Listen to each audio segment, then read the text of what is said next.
अस्सलाम वालेकुम रहमतुल्लाहि बरकातहू। आज का सबक है फिर से मुग़लों से लड़ाई। और उससे पहले हमने ये लेसन हो चुका था और उसमें हमने शाइस्ता खान का हमला और उसके बाद सूरत पर हमला और जयसिंह का हमला हमने देख चुके थे।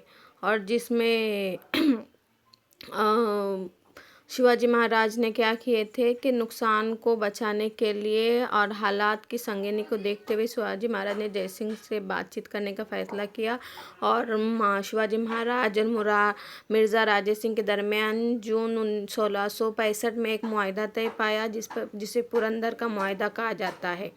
इस मुआहदे के मुताबिक शिवाजी महाराज ने मुग़लों को 23 किले और उनके आसपास के सालाना 4 लाख खून के पैदावार के इलाके दिए। उन्होंने आदिल शाह के खिलाफ मुग़लों को मदद देने का भी यकीन दिलाया। शहंशाह औरंगज़ेब ने इस मुआहदे की मंजूरी दी। ये हमने परसों ये सबक पढ़ चुके हैं। अब आगे का है आगरा से रिहाई। आगरा से किस तरह रिहाई होती है।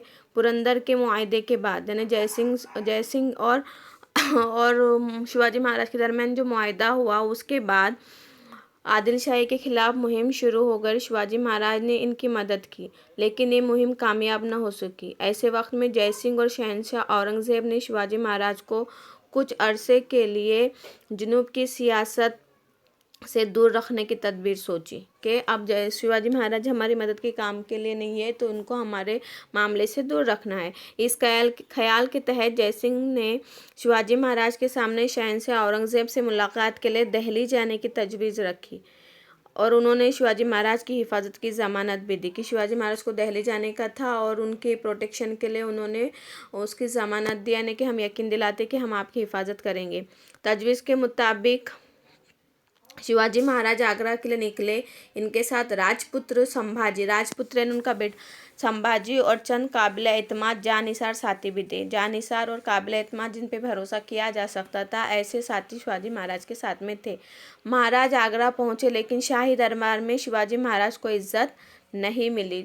जैसे शिवाजी महाराज ने औरंगज़ेब को शाही हुकूमत को इज़्ज़त दी थी, वैसे इज़्ज़त शिवाजी महाराज को नहीं मिली जिसकी वो उम्मीद कर रहे थे। उन्होंने अपने गुस्से का इजहार किया जिसके बाद शहंशाह ने उन्हें नज़रबंद कर दिया। नज़रबंद कर देना, उन्हें कैद कर देना। शिवाजी महाराज ने शहंशाह के इस अमल से खौफज़दा न होते हुए नज़रबंदी से निजात हासिल करने का मंसूबा बनाया। अब शिवाजी महाराज को कैद तो कर लिए लेकिन शिवाजी महाराज बिल्कुल नहीं डरे।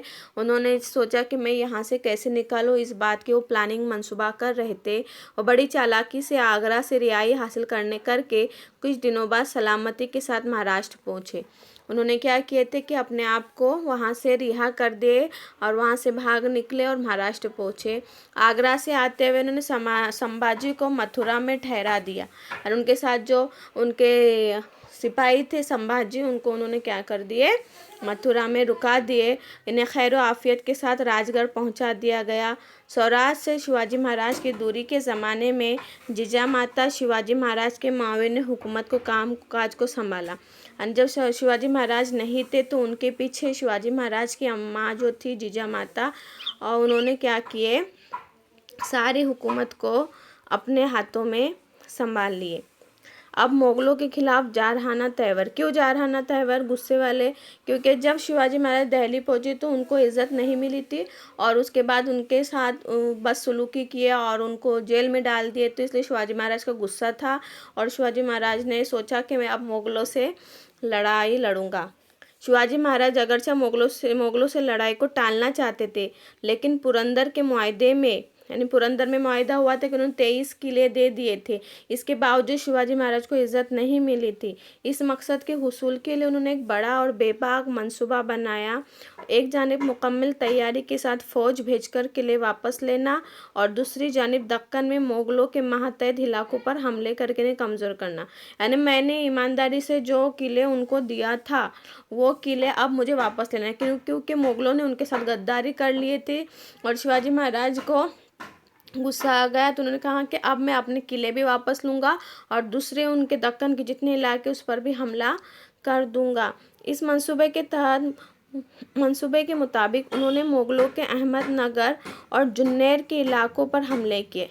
अब अहमदनगर पर और जुन्नर के जो इलाके थे उस पर शिवाजी महाराज ने हमला किया और उन्होंने एक के बाद एक सिंहगढ़, पुरंदर, सिंहगढ़, पुरंदर, लोहगढ़, माहुली, कर्नाला और रोहिड़ा के किले दोबारा हासिल कर लिए। सारे किले जो थे महाराष्ट्र में उन्होंने जो मुगलों को दिए थे पुरंदर के मुआहदे में, उन्होंने सारे वो किलों पर हमला करके दोबारा हासिल कर लिए। इसके बाद शिवाजी महाराज ने दूसरी मर्तबा सूरत पर हमला किया और वहां से वापस लौटते हुए रास्ते में नासिक ज़िले के विनी दंडीवरी के मकाम पर मुगलों से इनकी बड़ी लड़ाई हुई और इस लड़ाई में उन्होंने मुगल सरदार दाऊद खान को शिकस्त दे दी।